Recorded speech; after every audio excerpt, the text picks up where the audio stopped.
Alhamdulillahi Rabbil Alamin. Wassalatu wassalamu ala asyrafil anbiya'i wal mursalin wa ala alihi wa ashabihi wa man tabi'ahum bi ihsanin ila yaumiddin. Ya ayyuhalladzina amanu taqullaha haqqa tuqatih wa la tamutunna illa wa antum muslimun. Amma ba'd. Inna asdaqal hadithi kitabullah wa khairal hadi hadi Muhammadin sallallahu alaihi wasallam wa syarrul umuri muhdatsatuha wa kullu muhdatsatin bid'ah wa kullu bid'atin dhalalah wa kullu dhalalatin finnar. Ikhwani wa akhwati fid din, rahimani Allah wa iyyakum.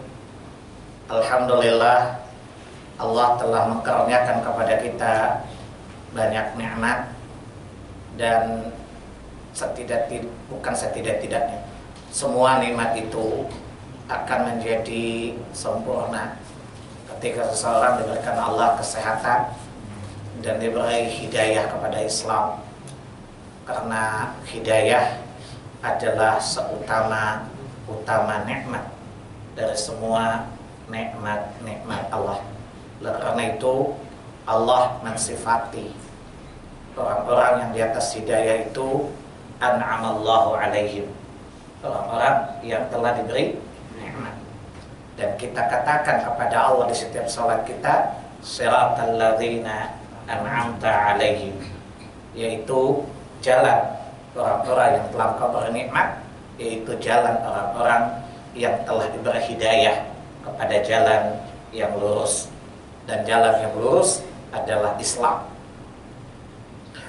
Salawat dan salam semoga senantiasa tercurahkan atas junjungan kita, panutan kita, Rasulullah sallallahu alaihi wasallam. Karena setidak-tidaknya itulah bentuk balas jasa seorang umat kepada nabinya. Sebab andaikan semua umat Islam taat kepada Allah, ingat, kalian tidak bawa kebaikan bagi Rasulullah sallallahu alaihi wasallam. Jangan merasa berjasa karena Anda sudah memilih Islam sebagai agamamu. Kata Allah, enggak, Allah itu yang diuntungin. Lihat surat 49 Al-Hujurat ayat 17. Jangan lu kegeeran lo, ya, merasa Islam itu punya jasa. Kata Allah, enggak, Allah yang diuntungin, bukan Rasulnya yang diuntungin. Ngerti orang? Ngerti orang? Ngerti orang Son? Jelas ya? Baik, kita lanjutkan kajian kita. Kita bisa berikan catatan dulu. Pertama itu akhwat dan ikhwan itu kalau wudu itu airnya jangan keras-keras, itu kan boros, teman setan itu. Kan Rasulullah mengatakan jangan kalian boros dalam wudu walaupun air banyak. Tadi kerannya pelan-pelan aja, ya. Nah, jadi mari belajar. Sekarang di mana-mana terjadi kekurangan air kan? Ada teman saya orang non muslim bercanda gini, itu sekarang kekurangan air, orang Islam tuh yang ngabisin air katanya. Soalnya mandi junub lah, wudu lah. Saya bilang yang gak mandi junub tuh monyet, tahu. Dia bilang kalau begitu saya monyet. Mungkin kali lu gak mandi junub tapi mandi hari-hari juga boros kan? Ngapain orang yang mandi junub dituding? Ya, nah, jadi saya jawab, yang gak mandi junub itu monyet. Karena monyet berhubungan sulit itu gak mandi-mandi. Jelas ya? Setuju gak? Gak setuju saya pulang. Maksudnya jangan sampai kita dituduh terlangsung memboroskan air, padahal Rasulullah sendiri sudah mengingatkan kita supaya tidak memboroskan air. Yang kedua, kata Nabi, salah satu tanda akhir zaman itu adalah manusia itu berlebih-lebihan dalam dua hal, ya. Pertama dalam berdoa, yang kedua ketika berwudu. Ya, itu termasuk tanda-tanda rusaknya zaman. Ya, berdoa itu berlebih-lebihan, ya, meminta merinci kepada Allah seakan-akan Allah tidak tahu, ini perlu dirinci. Yang kedua dipuistisasikan doanya. Coba lihat di mana-mana. Ya Tuhan kami, pada malam ini kami berkumpul di sini. Kayak gereja-gereja aja gitu loh ya. Nah, ya Tuhan, dalam kasih-Mu kami berkumpul di sini. Karena belum doa ya.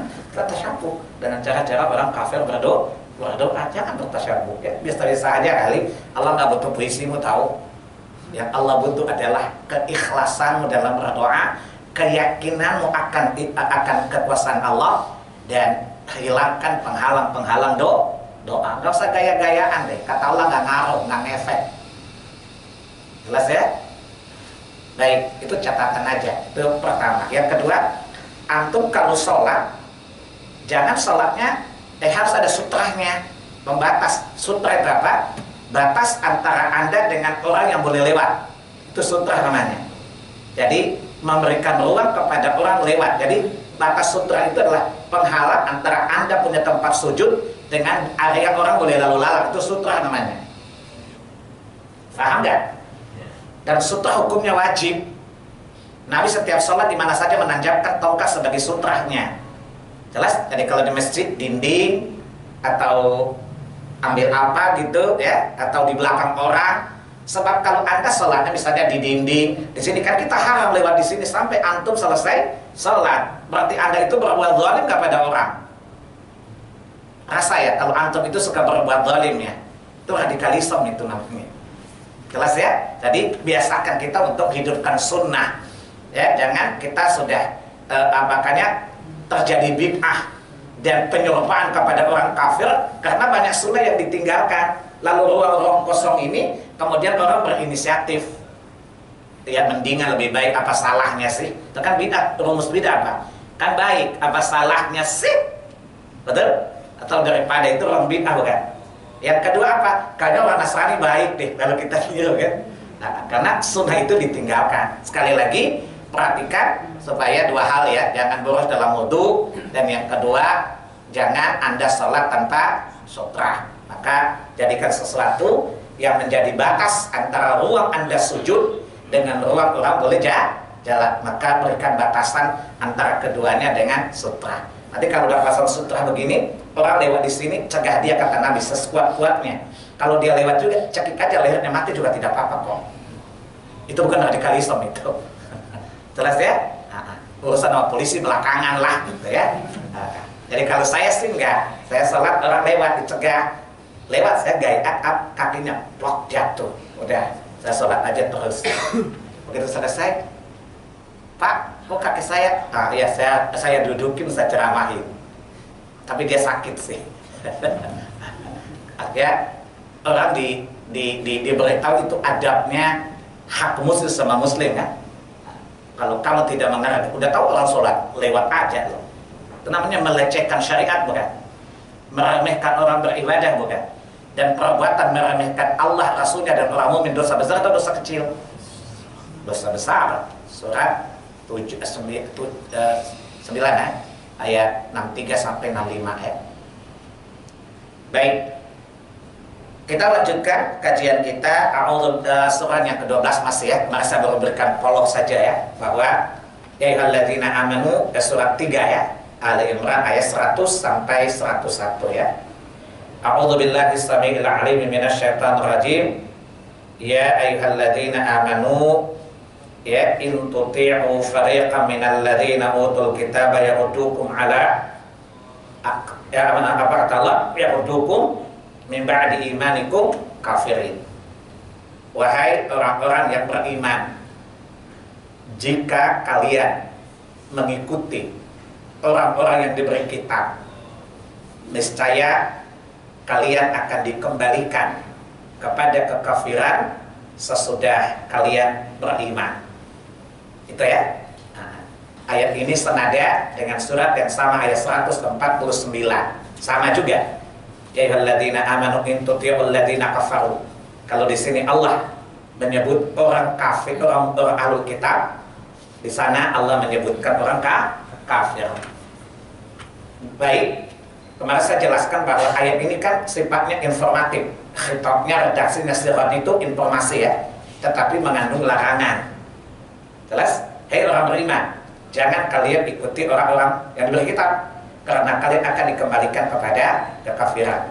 Yang jelas kembali kepada kekafiran diharamkan dong. Jadi ilah, sebab alasan Allah membuat kita tidak boleh nurut, tidak boleh ikut adalah karena konsekuensinya, akibatnya mereka mengembalikan kita kepada kekafiran.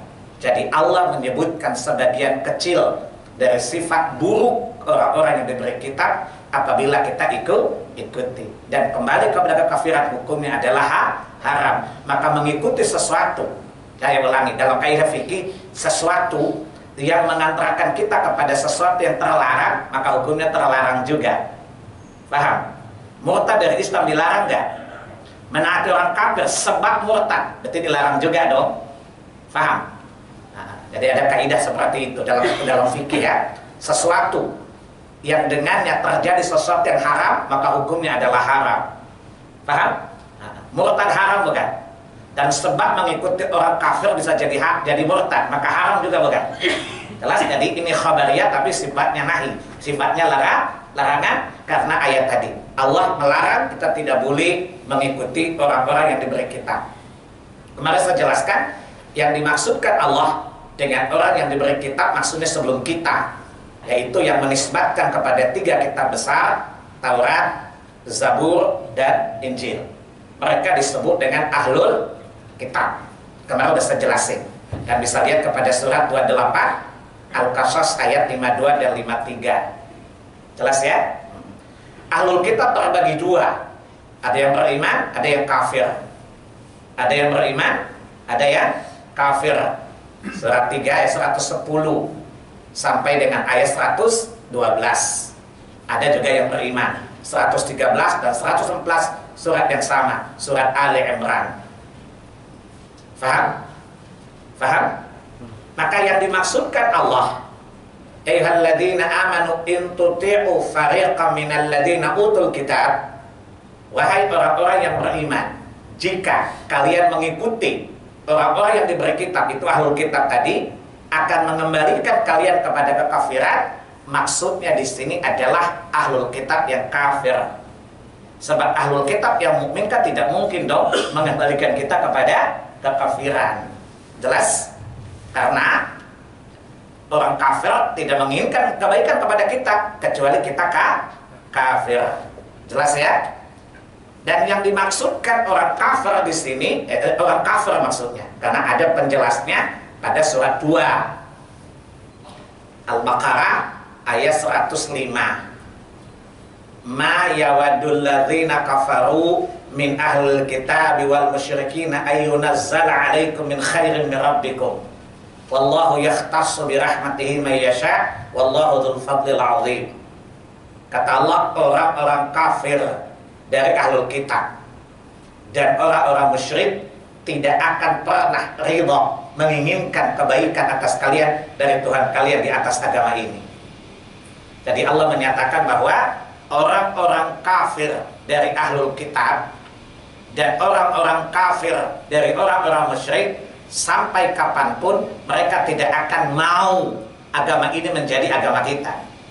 Mereka tidak mau umat ini berada di atas kebaikan. Maka berbagai cara mereka lakukan untuk menjauhkan kita dari agama ini. Pertanyaannya adalah, kok bisa? Ya, perhatikan surat 3 tadi, kata Allah fariq, sebagian. Karena tidak semua ahlul kitab ya. Tapi kata Allah sebagian besarnya, bukan sebagian kecilnya. Jadi sebagian besarnya dari ahlul kitab. Karena apa? Ahlul kitab banyak yang kafir daripada yang mukmin. Tadi surat 3 ayat 110. Ya, apa kata Allah? Minhumul mu'minuna wa aktsaruhumul fasiqun. Dari ahlul kitab itu sedikit yang beriman, banyaknya adalah kafir. Jelas ya? Maka yang dimaksudkan oleh Allah sebagian dari ahlul kitab adalah mayoritasnya, dan mereka adalah yang kafir. Mayoritasnya karena dijelaskan di surah 2 Al-Baqarah ayat 109. Wadda katsirun min ahlil kitabi law yarudunakum min ba'di imanikum kafirin. Surat kita apa? Mayoritas ahlul kitab itu akan mengembalikan kalian kepada kekafiran sudah kalian beriman. Berarti nggak sedikit, banyak. Jelas ya? Yang mengkhabarkan Allah ya. Bukankah antum suka membaca sadaqallah bukan? Allah pasti benar ya. Allah pasti benar ya. Qul sadaqallah, katakan Allah itu maha benar. Dan Allah sampaikan ini. Saya sering katakan bahwa Allah itu lebih tahu tentang yang diciptakannya. Saya suka memberi contoh, anak kalau beli elektronik biasa ada user manualnya kan. Yang tahu sistem kerjanya elektronik itu antum yang customernya atau pembuatnya? Nah, apalagi yang ciptakan manusia ya. Yang lebih tahu keadaan dan kondisi mereka adalah yang menciptakan mereka, Allah Subhanahu wa Ta'ala. Bedanya si pembuatnya nggak tahu berapa lama elektronik itu ada di tangan kita rusak, dia tidak tahu kan? Tapi yang tahu siapa? Allah. Ya, Allah tahu kebaikan dan keburukan, dan bahkan kapan kita mati, Allah lah yang maha mengetahuinya. Sehingga wajar kalau Allah menerangkan segala sesuatunya dan tidak ada alasan bagi kita untuk tidak mengimaninya. Ya, saya khawatir ayat ini kalau kita jelaskan lebih detail pasti dituduh, oh ini ceramahnya radikal ini. Sekarang ini kan kita sedang ditakut-takuti dengan radikalisme kan? Jadi sesuatu jihad radikal.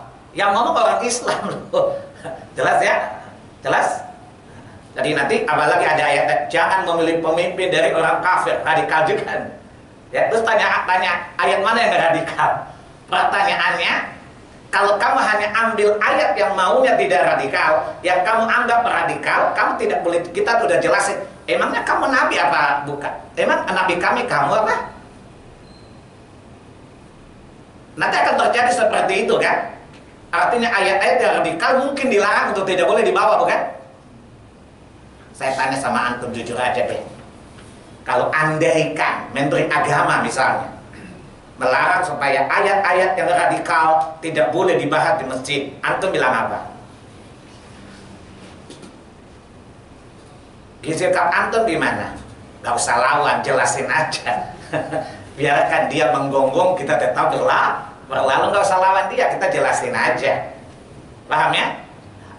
Karena menerangkan agama adalah hak dasar dari tiap manusia. Mengetahui agamanya juga hak dasar dari setiap manusia Indonesia bukan? Dan itu dijamin oleh undang-undang.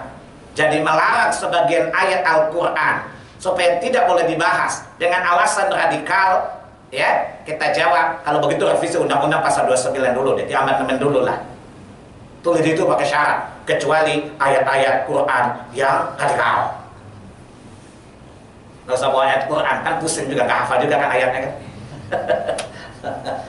Setuju nggak? Ya kita minta saja itu di amandemen dulu. Dan sila pertama ganti deh, bukan ketuhanan tapi Tuhan apa saja. Jelas ya? Pancasila sila 1 diganti, kemudian pasal 29 undang-undang di amandemen dulu, baru Anda boleh melarang orang untuk menyampaikan ajaran agama. Karena memahami agama itu hak dasar. Beragamalah hak dasar dan mengetahui jalan menjalankan agamanya. Kan nggak mungkin orang menjalankan agamanya kalau tidak memahaminya. Maka melarang orang untuk memahamkan agama kepada umatnya, itulah pelarang HAM. Bukan berat lagi, bukan lagi tapi super berat. Jelas ya? Jadi tidak usah takut. Ya, saya pernah ceramah buat satu kelompok yang bersenjata. Wah Pak, itu ayatnya bisa menimbulkan integrasi. Kan saya belum jelaskan ayat lain, Pak. Bapak dasar udah tua lo, bodoh lo. Diam aja, saya jelasin. Ya, tapi Bapak senjatanya ditaruh dulu Pak kalau mau lawan saya. Jadi telah jelaskan ini ayat. Tapi ayat lain yang menyuruh kita bermuamalah cara baik dengan orang non-muslim, untuk ini aturannya. Oh, jelas ya? Jadi jangan memahami satu ayat terus kita melakukan penolakan. Ini radikal, ini asosial dan sebagainya. Atau ini bisa menimbulkan integrasi. Salah. Karena ada ayat lain yang mengatur bagaimana bermuamalah dengan orang-orang non-muslim secara baik. Jadi Islam memiliki timbangan. Ini dilarang, ini dibolehkan. Sehingga kalau disejajarkan tidak terjadi kontradiksi, karena Islam bukan agama yang kontradiktif satu dengan yang lain, aturan-aturannya. Jelas ya? Jadi kita dilarang ya memilih mereka. Alasannya apa? Ya tadi Allah sebutkan. Mereka akan berusaha mengembalikan kalian kepada kekafiran sesudah kalian beriman. Siapapun yang sudah beriman, orang nggak patah aja nggak mau dibalikin. Tahu nggak patah nggak? Ya, udah jelas sesat aja ngotot loh ya. Gimana kita yang meyakini sebuah kebenaran, kemudian ada orang berupaya mengembalikan kita kepada kebatilan, kepada kekafiran dengan berbagai cara yang halus-halus misalnya, perlu dicurigai tidak? Dan ini adalah upaya pencegahan, upaya preventif dari Allah. Jangan mereka, bukan jangan kamu lakukan itu, sebab itu pasti akan mendatangkan ini, paham? Dan bahwa kita akan dimurtadkan itu pasti, karena Allah bicara tidak ada yang tidak pasti. Maka Allah mengambil warning, jangan kamu taati mereka karena pasti mereka punya tujuan-tujuan terselubung. Nggak percaya? Lihat surat yang sama, surat 2 ayat 120. Walan tarda ankal yahud walan nasara hatta tattabi'a millatahum. Siapa orang Yahudi, siapa ahlu kitab yang kafir tadi, Yahudi dan Nasrani? Ayat ini menjelaskan yang dimaksudkan dengan Yahudi dan ahlu kitab yang kafir adalah Yahudi dan Nasrani. Di sini Allah katakan lan tarda anka, tidak akan meridha kepada engkau Muhammad al-Yahud, orang Yahudi wan Nasara, dan juga orang Nasara, hatta tattabi'a millatahum, sampai engkau Muhammad mengikuti milah mereka. Perhatikan, ayat ini bukan upaya orang Nasrani memurtadkan kita, tapi Nabi ya. Maksud Allah, perhatikan maksud ayat itu. Pernah dalam sejarah ada Nabi bisa dimurtadkan enggak?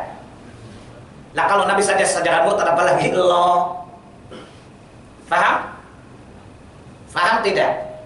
Ada seorang tokoh cendekiawan lah, apa namanya, budayawan lah, bapak bangsa lah kan, mengatakan bahwa ayat ini tidak bisa diterapkan di Indonesia karena tidak cocok dengan budaya Indonesia, dan ini ayat menimbul kecurigaan.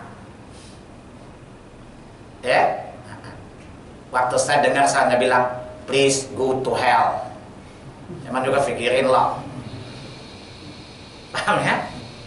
Allah bilang apa? Lan, tidak mungkin sampai kapanpun orang-orang Yahudi dan Nasrani ridha kepada Muhammad sampai engkau mengikuti milah, ajaran agama mereka. Coba lihat, yang jadi sasaran pemurtadan di sini siapa? Antum sama Nabi kuat mana imannya? Cepat jawab. Iman kita itu kan bahasa Ambonnya suntuluyu, sentuh lalu luyu. Ini kan iman kita kan kadang-kadang sadar, kadang-kadang kumat kan. Kalau pengajian begini sadar, kalau dari sini kumat lagi. Nah, jelas ya.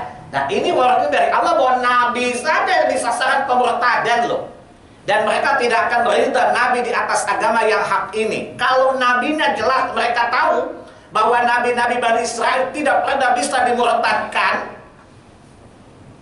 dan mereka tahu bahwa Muhammad ada dalam yang disebutkan dalam Taurat dan Injil berulang-ulang, dan kebenaran yang dia bawa. Coba lihat surat 2 Al-Baqarah, surat 7 ayat 157. Alladzina yattabi'una rasulan nabiyil ummi yajidunahu maktuban 'indahum fit Taurati wal Injil.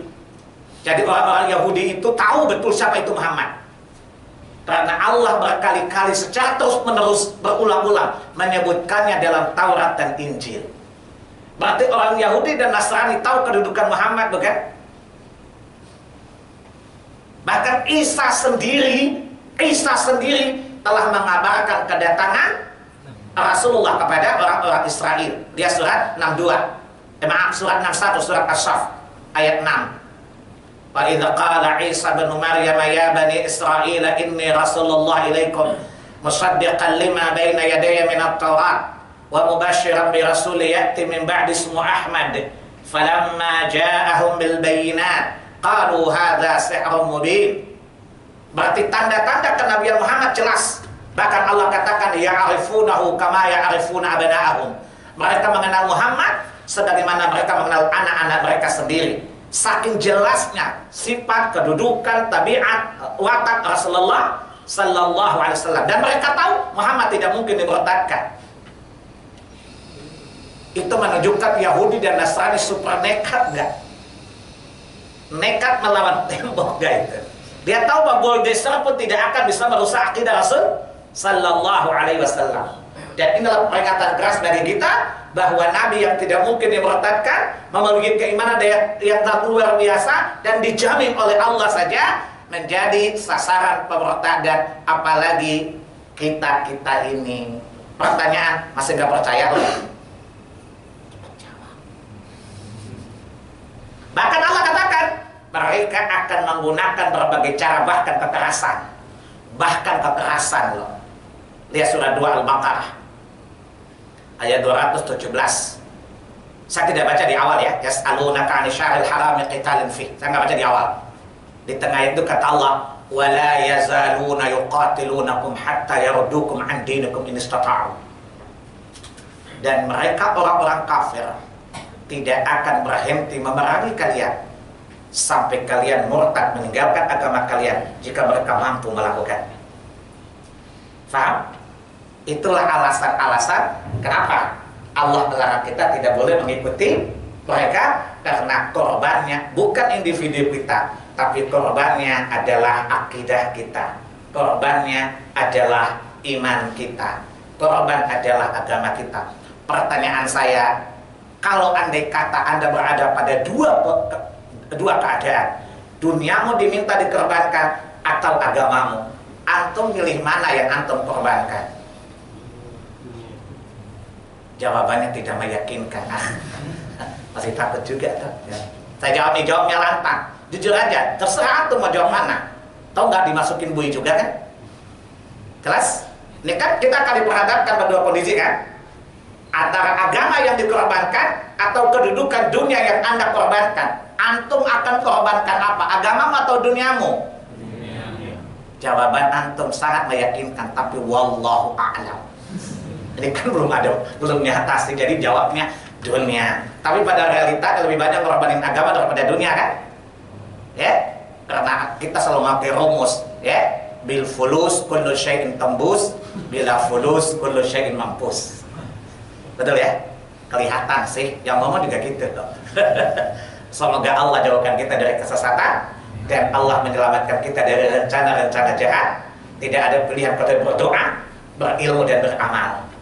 Berdoa, berilmu dan beramal. Karena dengan doa kita mohon kepada Allah, karena Allah lah yang bisa membolak-balikan hati kita. Sebagaimana Nabi berdoa, Allahumma ya muqallibal qulub, tsabbit qalbi ala dinik. Allahumma ya musarrifal qulub, sarrif qulubana ala ta'atik. Kemudian memahami agama agar kita tidak ditipu oleh manusia-manusia. Apalagi yang paling berbahaya saat ini adalah apa itu liberalismenya, dengan apa itu namanya jin itu ya, jarak jamaah Islam Nusantara ya. Jadi Islamnya Nabi itu sudah tidak relevan ya, tidak cocok dengan budaya Nusantara, jelas, sehingga sudah tidak bisa diamalkan hitam putih. Tapi kalau mereka dibilang Nabi baru, nggak mau deh. Ini cara berpikirnya, cara berpikir seorang Nabi bukan, merasa diri Nabi bukan. Ya, berdoa saja supaya saya di presiden, saya sikat semuanya. Ya, nah, mau nggak kalau saya calon presiden, mau dukung saya? Baik, kita berdoa kepada Allah, semoga Allah memberi kita pemimpin yang memperoleh hidayah, dia tasdim. Semoga Allah jadikan dia cerdas memahami permasalahan, dan Allah berikan dia kecerdasan untuk membela agama ini dengan kekuasaan yang dia miliki. Semoga Allah berikan untuk kita pemimpin semacam itu sekarang atau akan datang.